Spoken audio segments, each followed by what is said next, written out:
We talk a lot about how to make packaging more sustainable, but an aspect that many people might not consider are the dyes and pigments that are used to create color. As with any step in the packaging process, this too can be improved upon from a sustainability standpoint. And the team at Nature Coatings are among the leaders in developing innovations in this area.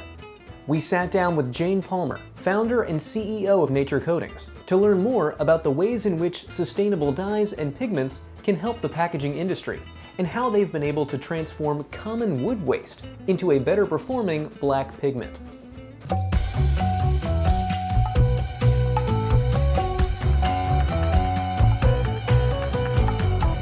So before this business, I had a dye house in Los Angeles, and we were dyeing apparel for brands.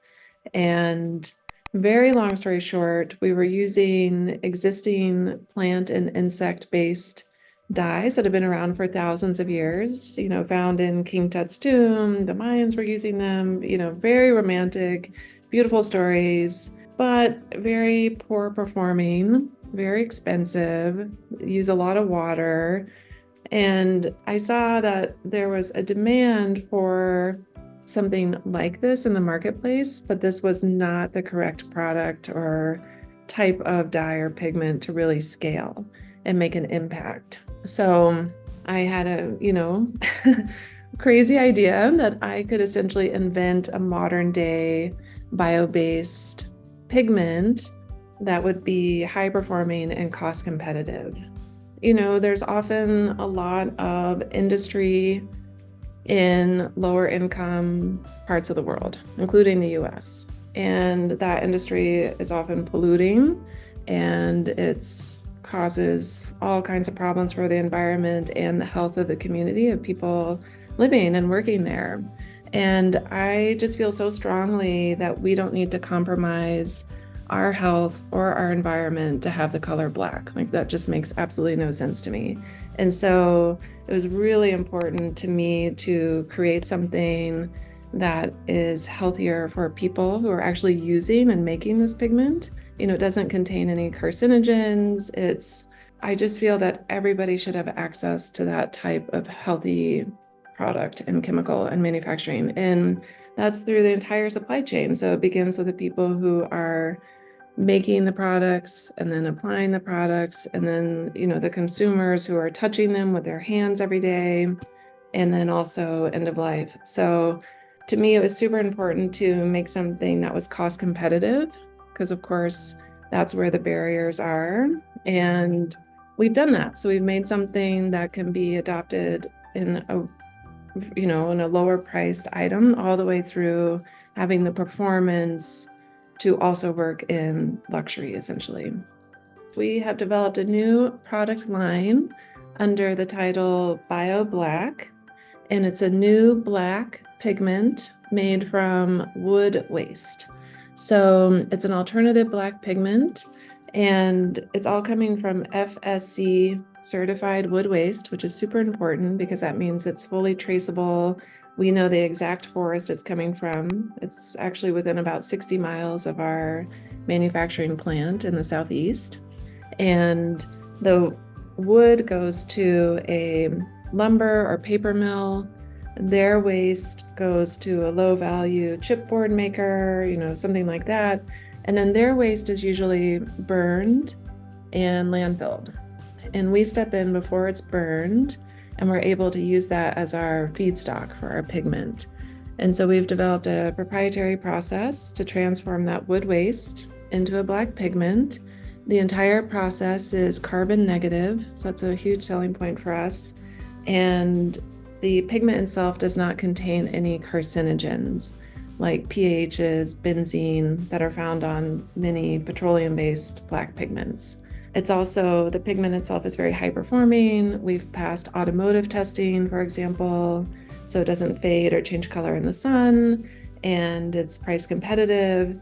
And as I was mentioning before, my background is in textiles, so that's where we started, and we've been adopted by many big brands. Levi's is one of our biggest customers, which is very exciting.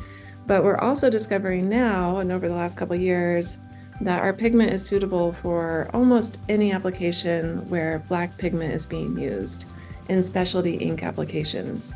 So we've been working with companies that create inks for packaging, both for paper and film, and cans and bottles actually too in the US, which is great. And we're getting into paint and bioplastics and other areas too. Well, I think it's a super exciting time to be involved in sustainability because people, including corporations, are starting to take it more seriously. I think that it's important to look at products holistically. So as you mentioned before, we're providing the pigment, and that's only one part. And I think in order to make a really big impact, we encourage our customers and suppliers to look at the entire packaging solution. So, what can they put together from the ink side to the raw material side to even the manufacturing side, and incorporating things that use less energy or less water or can promote better recycling at end of life. How can that all be combined to make the most impact? And I think that's really critical because there's not only one silver bullet solution out there that's going to solve all of our problems. So it's really a challenge for corporations and industries to see how they can tie it all together. But the thing I think is exciting is that there's so much technology out there that it's possible now, where before maybe that wasn't, where you can make, really total, complete package. It's going to be iterative. I think that's the biggest lesson, is that we're not going to see an entire shift in the marketplace overnight. It's going to be iterative, but what we're finding is that our customers are willing to start to incorporate our pigment in all projects moving forward. Maybe they can't retrofit or replace black pigments in legacy formulations, but moving forward, they'll use ours. And so there's going to be this bridge of time that it's just going to take. That's just reality. And then I think it's also just about performance and price, basically. So as I'm sure you know, everything comes down to, well, what does it cost and how does it perform? So we worked really hard to make sure that we're actually better performing than a lot of black pigments out there. And it looks nicer, it has a blue undertone, not a brown undertone. It doesn't change color. It has all these nice features. And then we're also in the right ballpark for pricing. So I think that's also something that moves the needle. We'd like to thank Jane Palmer and Nature Coatings for taking the time to share some of their expertise with us. If you'd like to learn more about the innovations being made by Jane and her team, visit them online at naturecoatingsinc.com. And as always, for more videos on the packaging industry at large, be sure to subscribe to the Packaging School on YouTube.